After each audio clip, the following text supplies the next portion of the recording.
সবাইকে স্বাগতম জানাই আজকের ভিডিওতে। আজকে আপনাদের জন্য একসাথে দুটি গল্প নিয়ে এসেছি।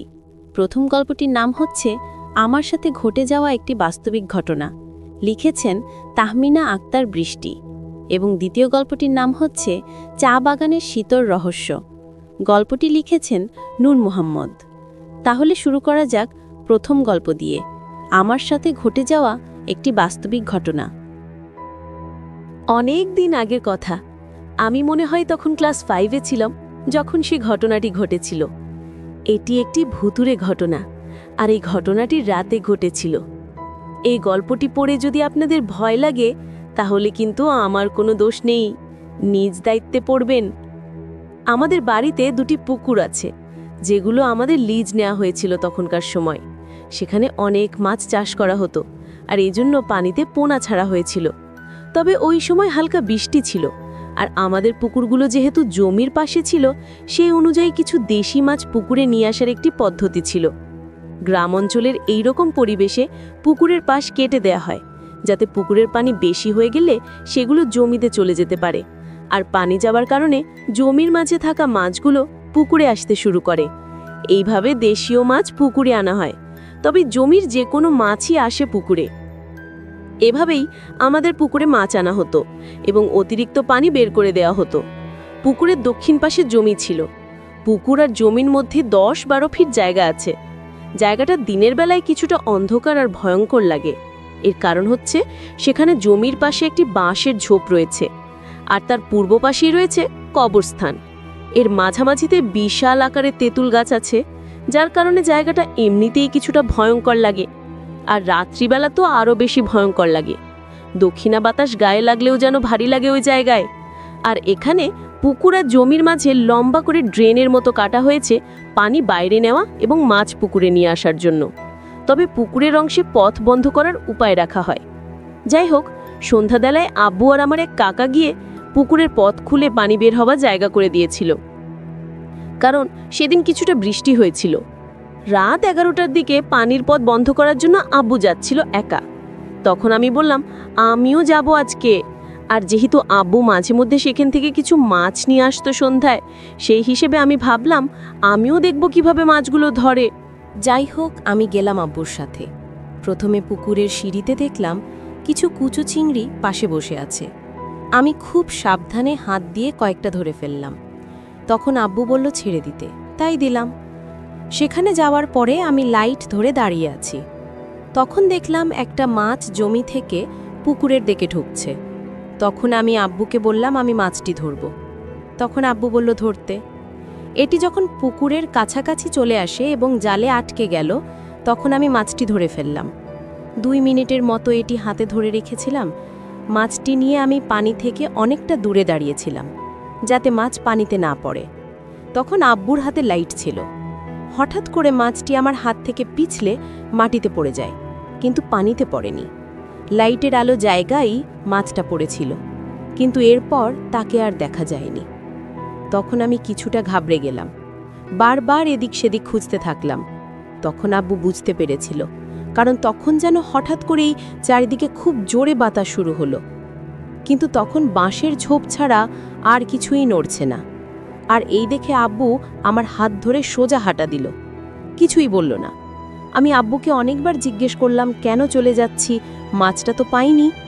আব্বু কিছুই বলেনি, শুধু বাড়ির সামনে এসে বলল মাছ পানিতে চলে গেছে। তখন থেকেই আমার মনে খটকা লেগে আছে আব্বু এমন কেন করল। আমার মনেও কিছুটা ভয় ছিল সেই পরিস্থিতির কথা ভেবে। মাঝে মাঝে তখন মনে হতো হয়তো অন্য কিছু। সত্যিই এটি মাছ ছিল না, কারণ এই রকম আরও অনেক ঘটনা আমার আব্বুর সাথেই ঘটে গিয়েছিল। আমাকে কিছুই জানায়নি তৎক্ষণাৎ। ঘরে এসেও জিজ্ঞেস করলাম। আব্বু বলল এটি পানিতে চলে গিয়েছে, তাই দেখতে পাচ্ছি না। কিন্তু সত্যি বলতে অনেক খোঁজাখুঁজি করেছিলাম। তারপর ঘুমাতে গেলাম।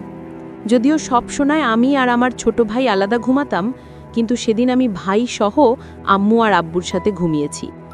আব্বু নিজেই বলেছিল যে একসাথে ঘুমাতে, কারণ আব্বুর মনে কিছুটা ভয় ছিল। তার কয়েকদিন পর যখন হঠাৎ আমার ছোট ফুফু এলো, তখন এই রকম কিছু ঘটনা বলতে লাগলো।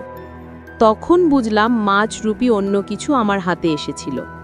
আর এটা ভাবার সাথে সাথে আমার গায়ে যেন শিউরে উঠল। আর আব্বুও তখন বলল, সেদিন আমার হাতে মাছ ছিল না, তাই পড়ার পর আর দেখতে পাইনি। আসলে এটা কতটা সত্যি ছিল তা জানি না, তবে সেই রাতের কথা আমার প্রায় মনে পড়ে। ওই দিকে রাতের বেলা ভুলেও যাওয়া হয়নি আর কখনোই। তবে আমার মতে এইরকম ঘটনাগুলো গ্রামাঞ্চলে একটু বেশি ঘটে। আর এটা আমি শুনেছি যে মাছের সাথে মিলিয়ে এই ঘটনা অনেক হয়। আশা করি সবার প্রথম গল্পটি ভালো লেগেছে। এখন তাহলে শুরু করছি দ্বিতীয় গল্পটি, চা বাগানের শীতল রহস্য। চা বাগানের সেই রাস্তাটা সবসময়ই আমার কাছে কেমন যেন অদ্ভুত অদ্ভুত লাগে। দিনের বেলা যতটা শান্ত আর সবুজ, রাতের বেলা ঠিক ততটাই শীতল, ফাঁকা আর অচেনা মনে হয়। সে রাতে আমি শিলচরের দিকে যাচ্ছিলাম। নভেম্বরের শেষ দিক, আকাশে চাঁদ নেই, চারপাশে শুধু গভীর কুয়াশা। বাস থেকে নেমে একটি সরু কাঁচা রাস্তা ধরে হাঁটতে শুরু করি। রাস্তার দুই পাশে উঁচু উঁচু চা গাছের সারি, গাছের পাতায় রাতে শিশিরের ফোঁটা জলজল করছে। দূরে কোথাও শ্রমিকদের কলোনির আলো দেখা যায়, কিন্তু এখানে শুধু এক গাঢ় অন্ধকার আর কুয়াশা। বাতাসে এক ধরনের ঠান্ডা গন্ধ, যেন ভেজা মাটি, শুকনো পাতার ধোঁয়া আর পুরনো কাঠের ঘ্রাণ মিশে আছে। পায়ের নিচে নুড়ি পাথরের কর্মর শব্দ আর মাঝে মাঝে ঝিঝি পোকার একটানা ডাক। কিন্তু হঠাৎই বুঝলাম, ঝিঝি পোকার ডাকটা কিছুক্ষণ আগে থেকে নেই। চারিদিকে নিস্তব্ধ, যেন কেউ শ্বাস বন্ধ করে শুনছে আমি কি করছি। হঠাৎ বাঁদিকের চা গাছের সারির ভেতর থেকে নরম একটা আওয়াজ পেলাম, যেন পাতার ফাঁকে কেউ ধীরে ধীরে হেঁটে যাচ্ছে। কেউ কি আছেন ওখানে? ভয় মিশ্রিত কণ্ঠে জিজ্ঞেস করলাম। কোনো উত্তর নেই, বরং পাতার নড়াচড়া আরও কাছে আসছে। আমি হাঁটতে শুরু করলাম, কিন্তু অনুভব করলাম আমার পায়ের সঙ্গে পায়ের শব্দ মিশে আরেকটা ভারী ধীর শব্দও আসছে, যেন কারো পা মাটিতে টেনে কেনে হাঁটার শব্দ। বাগানের মাঝখানে একটা পুরনো কাঠের সেতু আছে। এই সেতুর নিচে শুকনো নালা, বর্ষাকালে এখানে পানি বইত। আমি সেতুর দিকে এগোতেই কুয়াশার ভেতর থেকে ম্লান একটা লণ্ঠনের আলো ভেসে উঠল। কেউ একজন দাঁড়িয়ে থাকতে দেখলাম, সাদা ধুতি, মাথায় সাদা পাগড়ি, কিন্তু মুখটা পুরোপুরি অন্ধকারে ঢাকা। আমি সাথে সাথে সেখানেই দাঁড়িয়ে গেলাম। আলোটা যেন আমার দিকে এগিয়ে এলো, কিন্তু মানুষটা নড়ছে না, শুধু আলোটাই এগোচ্ছে। আমার বুক ধরফর করছে। সেতুর নিচ থেকে হঠাৎ শোঁ শোঁ ঠান্ডা বাতাস ভেসে এলো, আর তখনই দেখলাম সেই মানুষটার পা নেই। লণ্ঠন হাতে ধরা অবয়বটা ধীরে ধীরে সেতুর ওপর ভেসে উঠল, আর তার লণ্ঠনের আলোয় এক মুহূর্তের জন্য দেখলাম মুখটা যেন পোড়া, কালছে, আর চোখের জায়গায় শুধু ফাঁকা গর্ত। আমি চিৎকার করার আগেই আলোটা নিভে গেল। সেই পোড়া মুখ, শূন্য চোখের অবয়বটা যখন লণ্ঠন হাতে সেতুর মাঝ বরাবর এসে থামল, আমার গা হাত একসঙ্গে ঠান্ডা হয়ে গেল।